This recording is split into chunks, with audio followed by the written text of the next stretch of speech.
Trump stormed Iowa with more power than the blizzard that was consuming it, and the legacy media are in meltdown. But what is the reason for Trump's inevitable ascendancy? Who is making the Democrats unelectable? Is it Donald Trump, or is it the Democrats themselves? Hello there, you Awakening Wonders. Thanks for joining us on this voyage to truth and freedom. And amidst the blizzards of Iowa, Trump stands triumphant. Difficult to say that he is not popular in Iowa after an astounding victory like that. Very curious as well, the nature of Trump's victory speech. It is a definite modulation. Gone is the bombast and casually attacking, dissing and cussing Donald Trump. The more conciliatory, Nikki Haley did well. Vivek's a good guy, Donald Trump. Extraordinary. The legacy media are falling apart, assuming that Trump 2024 is an inevitability. How can they maintain that Joe Biden, visibly waxen and cadaverous before our eyes, can oppose this force? Iowa seems to be the beginning of the end for Biden. 10 months to go yet, but it seems like an insurmountable surge of popularity. Is Trump the biggest threat American democracy faces, or is he an inevitability of institutional corruption, banality, and hypocrisy?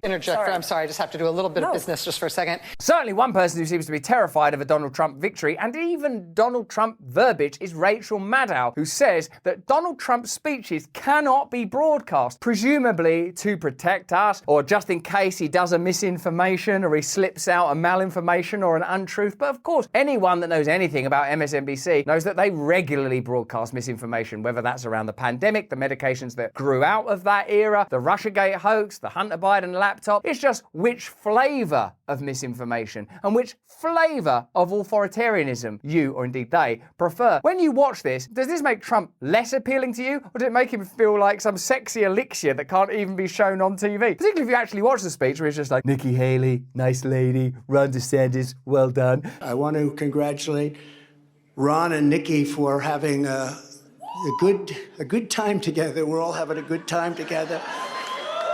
And I think they both actually did very well. Very smart people, very capable people. It's not like he's saying, smash the state, fight the power, blah, blah. At this point in the evening, the projected winner of the Iowa caucuses has just started giving his victory speech. He's not Voldemort. We do not speak his name. You can name him the projected winner. He that must not be named has got, oh my God, 51% of the entire vote. Anyway, we can't broadcast his speech in case he's so damn charismatic, even dyed in the wool liberal voters turn over. The best thing that their liberal establishment could do right now if they wanted to damage Donald Trump is say, let me tell you something. I like Donald Trump. You should vote for him. You should get out there now and vote for Donald Trump. Then it'd be like with UFOs. What? They're putting UFOs on the news now? UFOs, they ain't real. That's a hoax. The reason I'm saying this is, of course, there is a reason that we and other news organizations have generally stopped giving an unfiltered live platform to remarks by former President Trump. I don't know if you could make him sound any more sexy if you tried. He's somewhere between a bourbon, a new strain of cannabis, and Jimi Hendrix. We cannot give you unfiltered Donald Trump. Better put some water with that Donald Trump. He might come out and thank Vivek for a bravely fought campaign. And honestly, earnestly, it is not an easy decision, but there is a cost to us as a news organization of knowingly broadcasting untrue things. Rachel, it stops with you. You take this thing, it stops. Is it still on YouTube? It's still on YouTube. Now we know that the vaccines work well enough that the virus stops with every vaccinated person. A vaccinated person gets exposed to the virus does not infect them, the virus cannot then use that person to go anywhere else. That is a fundamental truth of our business and who we are. And so his remarks tonight will not air here live. In a sense, we have the problem in microcosm right here. It's not misinformation. It's misinformation that's inconvenient to the establishment. It's not authoritarianism. It's authoritarianism that's inconvenient, if not to the establishment, their version of the establishment. It's absurd that you show a speech by Ron DeSantis or Nikki Haley and not by Donald Trump, particularly if you've watched that speech. It simply could have been done by Jimmy Stewart. It's just sort of like, hey, thank you. I'm trying my best. It's Christmas. We will monitor them and let you know about any news that he makes. Also, you're giving him so much power. Even like if I was advising strategy, don't say he makes news. Don't say he's so sort of sexy and cool that if he's on the, you're making him into an outlaw, you lunatics. You're making him more appealing than ever. Stop indicting him. You're indicting him all the way to the White House. It's because the basis of his candidacy is he's running against politics. Right. He's running against politicians. He's running against policy. He's running against the whole idea that a Congress does a thing. In a way, I actually agree with that. And I also feel that why would you not analyse, why would you not scrutinise with the same degree of disdain the activity within the Biden administration? Why would you not say possibly the reason that people are against politics, policy, the function of Congress is because there has been so much corruption, so much deception? How do we feel about the ongoing vilification of Donald Trump because like, oh, those kids in cages, when we find out that Barack Obama built those cages? How can we deal with the constant vilification of Trump because build a wall, build a wall, build a wall, when Joe Biden's gonna build that wall anyway? The whole thing seems like hysteria, tribalism, favoritism, an inability to face the emergent id of the angry working American people. And why are they angry? Why are they angry? It's because of this stuff. In a country that has a strongman leader. Yeah, right, yeah. He's running for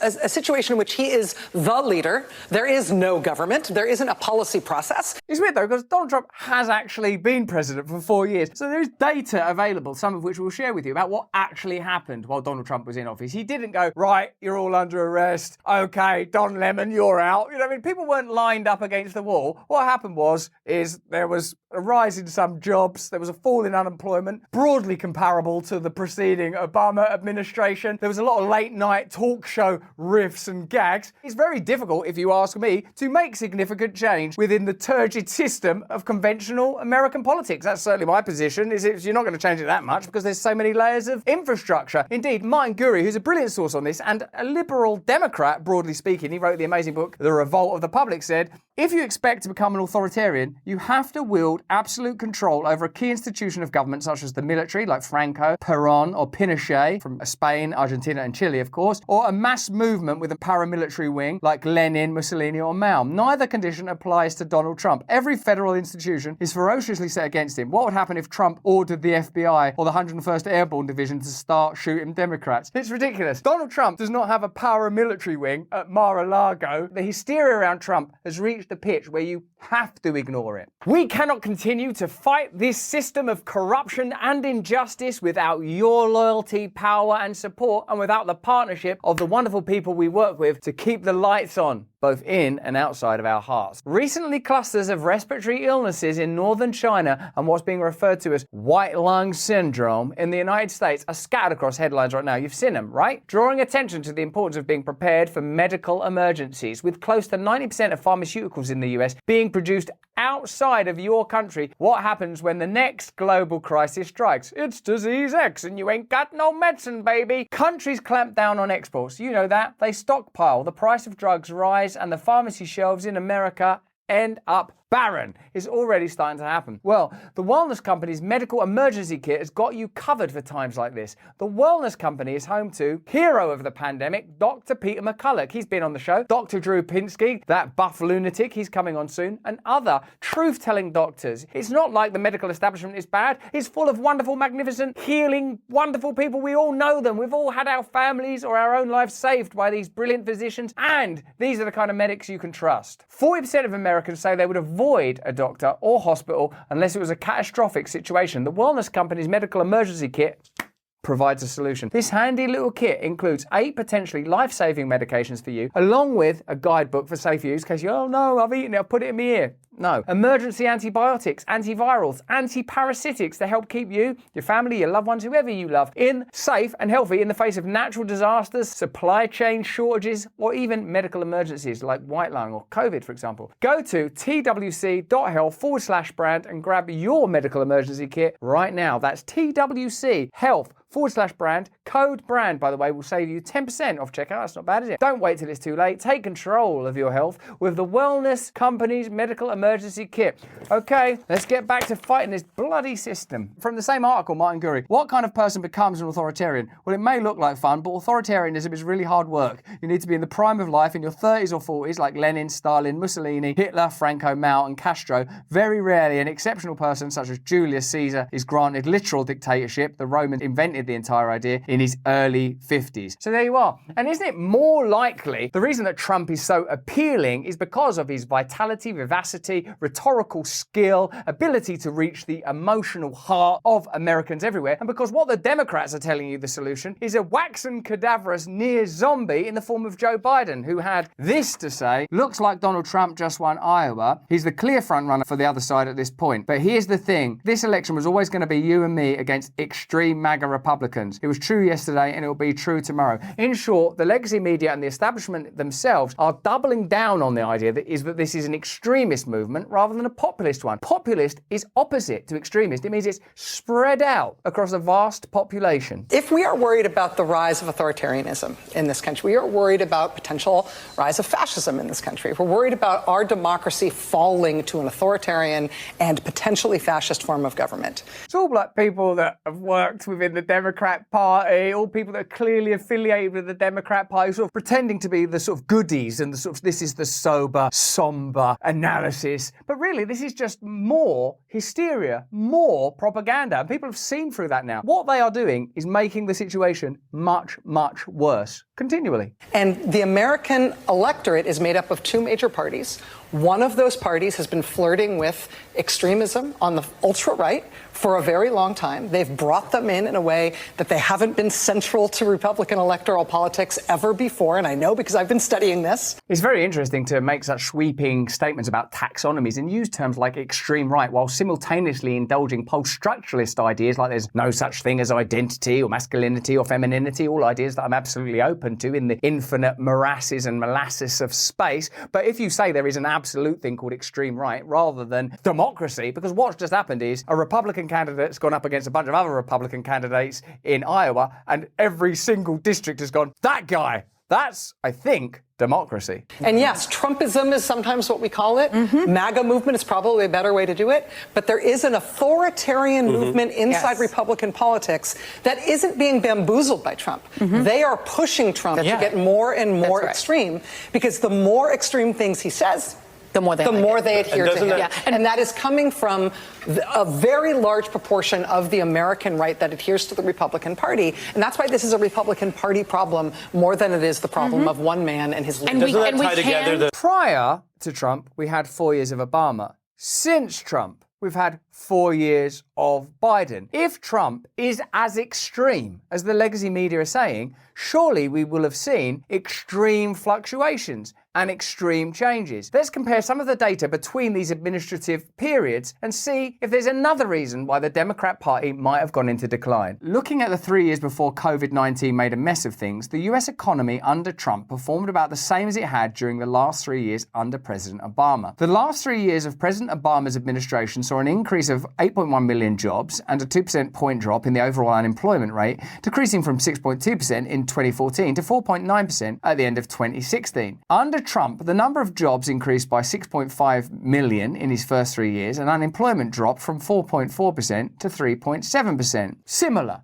comparable, not a massive swing in either direction. So whether you're fervently pro Donald Trump and you love him and his charisma and his easy style, or if you love Barack Obama and his classiness or whatever, you have to say that looking at these numbers, it's not that different, is it really? After losing the 2016 presidential election to Donald Trump, Hillary Clinton variously blamed WikiLeaks, Bernie Sanders, misogynistic voters, white women, former FBI Director James Comey, and above all, the Russian government for her defeat. And certainly the legacy media that won't show Donald Trump's victory speech in Iowa supported all of those stories pretty vociferously. Many of her supporters, not least those in the media, leapt to embrace her excuses. Just as many of Trump's supporters convinced themselves that the Biden campaign stole the 2020 election from their candidate, Democrats have found comfort in explanations for their failures that place the blame on others. But Clinton's 2016 defeat, in fact, was the culmination of a slow decay that first took hold within the Democratic Party half a century ago. So none of these problems are being addressed. None of the scrutiny that's being applied to Trump, and even if Trump goes, and is he authoritarian, and what will he do if he wins in 2024? No one's saying, should we have a look at this party that we're unquestioningly supporting 24 hours a day? What are they doing? What have they done? If this guy's so bad, why is it that we have to ban him in order to defeat him? Surely you would just go, do you want this guy? Or, apparently he's so bloody charismatic, intoxicating and alluring, you can't even show him giving a polite appraisal of an Iowa caucus without all of us sort of losing our minds and follow him into the forests. The Democrats today are increasingly becoming a party of upwardly mobile professionals and creatives. The party has shed much of its traditional working class base, which has started to show up in its legislative priorities. When you look at that panel of people, do you think, oh, these are working class Americans, these speak to ordinary working class people? When you see Rachel Maddow or Jen Psaki, I don't know anything about their backgrounds, they might be from blue collar backgrounds, but they don't appear to be talking about, I don't know, fuel costs or infrastructural failure or the deterioration of American society or many of the issues that, from what I gather, concern ordinary American people. The white working class exodus from the party has been particularly severe, putting states like Ohio, which former President Barack Obama won twice, out of reach for the party. In 2020, less than a third of white working men, the very backbone of the old New Deal coalition, voted for Biden. And that was an improvement over the meager 23% of white working men who backed Hillary in 2016. In the 1990s, the Democrats were in freefall. After losing the biggest landslide election in American history to Reagan, they had suffered 12 straight years of Republican control of the White House. Much of their industrial white working class base had defected to the GOP, alienated both by the cultural radicalism of the new left professional activists who had commandeered the party's intellectual infrastructure, and by a democratic economic ideology that was increasingly indistinguishable from that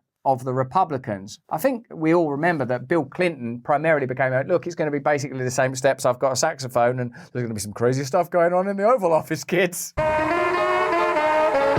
Desperate for a new strategy, Democratic operatives formed a centrist pro-business network called the Democratic Leadership Council to build the Democrats back into a nationally competitive political party again. Similar things happened in our country under Tony Blair. And similarly, it's created a kind of homogenized political space where no one feels that they really identify, I think, with either party. I don't think there's anyone that's passionate about, I really love them. There is no British equivalent to Trump even, where you'd go, oh, this guy really is speaking to ordinary British people. It's just a banalised space of career politicians who you feel would prefer to be at Davos than in Parliament. The DLC sought to co-opt the Republicans on economic growth and free trade while countering the new left's radicalising influence on the party's social and cultural agenda. The DLC found a perfect champion in Bill Clinton when he wasn't on holiday. Clinton was a free market true believer with enough affinity to the politics of the 60s to bring the new democratic intelligentsia under his wing. As a candidate that corporate CEOs and former student revolutionaries alike could get behind, Clinton forged a new electoral majority and brought the Democrats back into the White House. And as from an outsider's perspective, it seemed like, oh, this guy's really charismatic and good in front of a camera and people seem to like him, rather than this person is invested in serving American people. It was part of the show businessification of American and subsequently British politics, where, oh, as long as you've got someone who's good on camera and sounds all right, it doesn't really matter what they believe in. And I think that Clinton was like that, Obama's like that, in our country, Blair's like that. They say a bunch of stuff and seem kind of lovely when you're looking at them and listening to them. And then it comes to like the 2008 crash and they're like, Wall Street, we're on your side, baby. And that has made ordinary people think,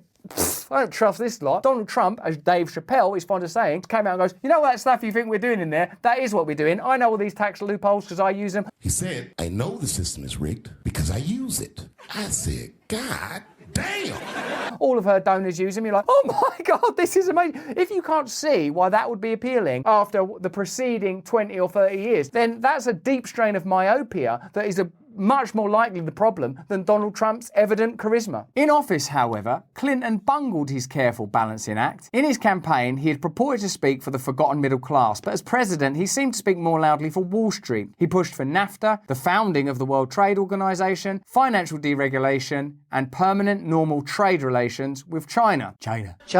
In part thanks to Republican overreach, Clinton persevered through 2 terms in the White House, but his new Democrat rebrand did nothing to bring white working class class voters back to the party. 8 years later, Barack Obama met and even surpassed Clinton's electoral success, but likewise failed to stem the blue-collar bleeding for the long term. And again, in office, doubled down on the betrayal of ordinary people, legislated for and governed for elite and establishment interests. And the kind of perspective that you probably have and that I have is of like, you can't trust these people. And when Rachel Maddow says they're anti-political candidates, that's why that's happened. Because I made my bones publicly in my country, the UK, saying there's no point voting for anyone on a political TV show. You can't trust any of them. They're all the same. I basically said that. Why vote? We know it's not going to make any difference. We know that already. I say when there is a genuine alternative, a genuine option, then vote for that. But until then, don't bother. There was a lot of outrage and controversy around it at the time, absurdly enough. But now I know we are the biggest constituency. Elsewhere in there, Rachel Maddow says that America is made up of Republicans and Democrats. No, it isn't. People are just like, oh, is this what we've got to deal with? That's why RFK is polling so spectacularly, because there's a significant number of people in your country, in my country, and I think across the world that want something actually different. Obama twice ran on an even more explicitly populist message than Clinton, but like Clinton, staffed his cabinet and administration with Wall Street ideologues. We've seen that happen again and again. We've seen people under Biden, from Big Pharma getting jobs, from Wall Street getting jobs, from Big Tech getting jobs, and all these contracts being awarded. We know what the game is now. That's the real problem here. This is why I think Rachel Maddow and the legacy media have to amplify their hysteria, because so many of us now go, yeah, but it doesn't really make any difference. You can't trust any of these people. They're all in the clutches of establishment interests. And now we have to go, no, the Democrat, it does mean something. Congress does mean something. Don't you dare invade the Capitol. They have to sort of invest it with meaning, because the meaning is drained out of it because of conduct, because of behaviour, because of history, because of what we've all seen. This betrayal was even starker than it was with his predecessor, coming as it did in the immediate wake of the global financial collapse. Obama prosecuted no high-level financial executives for the crimes that led to the meltdown and allowed his Wall Street advisors to mismanage his economic recovery plans. Unlike Clinton, he succeeded in creating the Democrats' long-sought universal health insurance program, but the law was a barely coherent patchwork of regulations written by healthcare lobbyists, which provided inadequate subsidies and drove up premiums for millions of middle-class Americans who weren't covered by their employers. Again and again, you hear pledges and promises made. We beat Big Pharma this year. We beat Big Pharma this year. We beat Pharma this year! And then you find out that what it means is a few drugs are going to be capped from 2025 or whatever, or that no one is prosecuted for Wall Street, or healthcare is actually quite sort of temperate, really. In a sense, the meaning has drained out of the type of politics that Rachel Maddow is advocating for. So anyone that is anti that is more appealing. That's my analysis. And that's why the results are in every single district in Iowa against Ron DeSantis and Nikki Haley.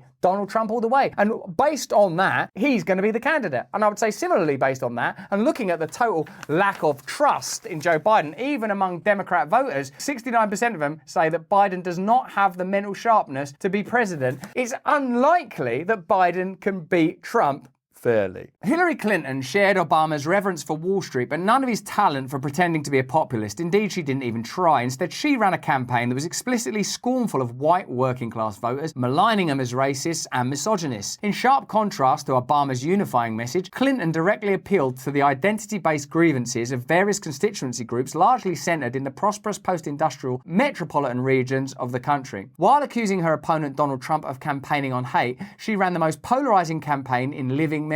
Clinton rallied the educated professionals of the new American knowledge economy to her side by leading their culture war against the denizens of the dying manufacturing towns and agricultural, rural and ex-urban swathes of the country that had been emptied of jobs and stripped of community and social purpose by decades of deindustrialization championed by both parties. In that paragraph, you get an economic understanding of the social realities that have led to Donald Trump's rise and the deterioration of the Democrat Party. And in a character like Clinton, with her inability to reach people through charisma, the problem becomes calcified, because prior to her, there was Obama and Clinton, Bill Clinton, who knew how to perform on camera, and Donald Trump knows how to do that. And if you look at even his Iowa victory speech, it looks like he's adopting a more conciliatory tone, and I would suggest learning the lessons of the Robert F. Kennedy campaign, that there's a lot of anti-establishment people out there that aren't down with the high revs, type of aggressive populist politics, but open for a kind of convivial, conciliatory, statesman-like return to anti-establishment populism that's somewhat more inclusive. Certainly that seemed like a different side of Donald Trump in that speech. She couldn't have been a more useful foil for Trump if she had tried. While frequently spilling over into hyperbole or even outright bigotry, Trump merely played the other side of the culture war Clinton was waging. He lambasted the professional class's moral crusades on immigration, race, and criminal justice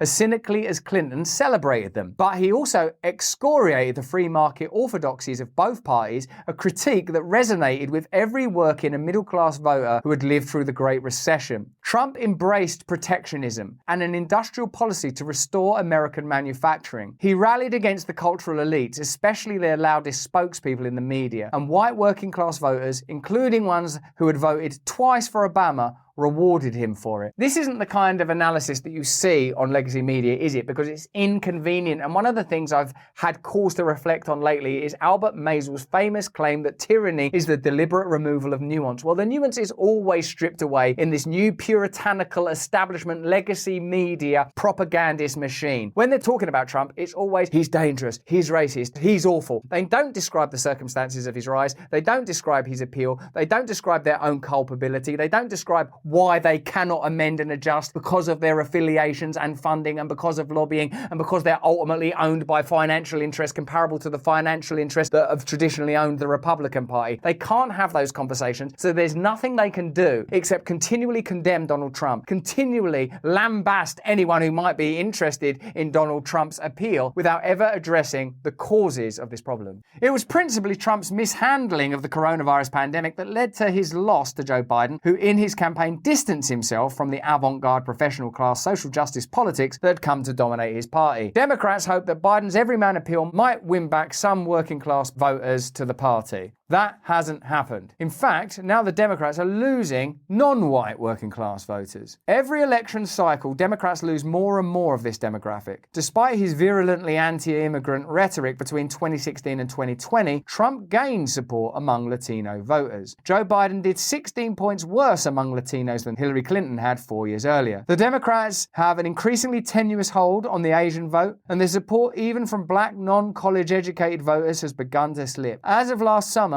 Biden fell short of earning the support of a majority of non-white voters without a college degree. A third of these voters preferred Trump. Today, the Democrats and the Republicans are virtually tied in voters' perception of which party is best for the middle class. Americans as a whole no longer take the Democrats for granted as the party that fights for ordinary people and are just as likely to regard the Republicans as such. This is a historical sea change. So you have a historical result in Iowa, where Donald Trump, the most indicted president in history, is on the rise. You have a Democrat Party that is flailing. You have a legacy media that is unwilling and unable to offer a mea culpa. You have a Democrat Party that's unwilling to give a meaningful and viable candidate at this point. So the way things look after the Iowa caucus is Trump victory 2024. But that's just what I think. Why don't you let me know what you think in the comments below? Remember, you can support our work and our content by becoming a member of our Awakened Wonders Locals community. There's a link in the description that shows you how to do that. Join us if you can, but more important than that, please stay free. Hey, thanks for watching. If you want to see more uncensored content where free speech can flourish, join our live stream. Click the link right here to watch the next video if you want to, or become a member of a growing movement. Download the Rumble app and you'll be informed every time we make a new piece of content. Stay free.